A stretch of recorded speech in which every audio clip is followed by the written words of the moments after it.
Sa 25 ka syudad nga gikonsiderang digital city sa Department of Information and Communications Technology kundi ICT, sulod niini ang General Santos City tungod sa mga infrastruktura ug mga teknolohiya nga anaa sa dakbayan nahimo kining usa ka digitalized city. We have lots of high-end universities within Jensen, state universities and private universities we have in Jensen.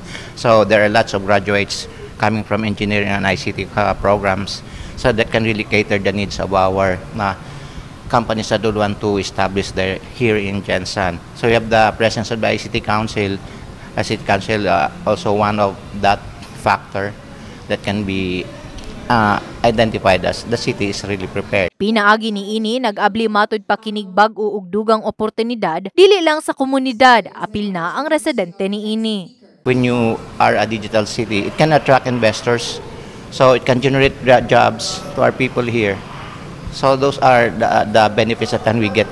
Some of the benefits that that the people can get out of the digital city program. Luyo sa Jensen ang Sarangani Province usa na sa sunod nga ginalauman nga mamahimong digital city. Rason nga mitambong ang mga empleyado sa lokal nga panggamhanan sa maong probinsya, akadim ug uban pang individual aron makamugna og ideya kalabot sa ICT industry development. I can see now that Sarangani, as you can see in this event, is really very inspiring as a community.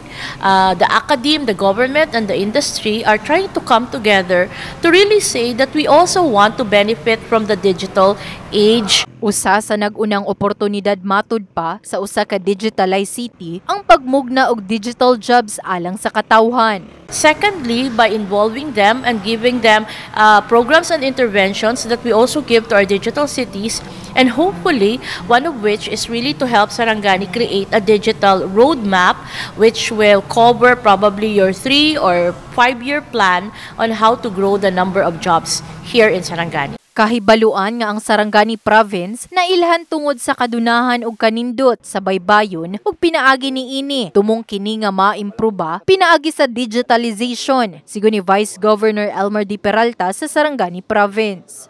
Mabilis na yung proseso natin, no? Yung mga products natin mapopromote talaga natin, no? Not only here at the local level but even at the international level.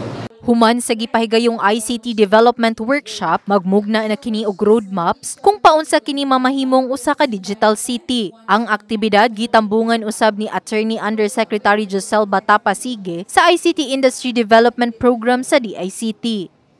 In the heart of changing lives, kini si Brigada Liza Labajo sa Brigada News Jensen. Brigada News.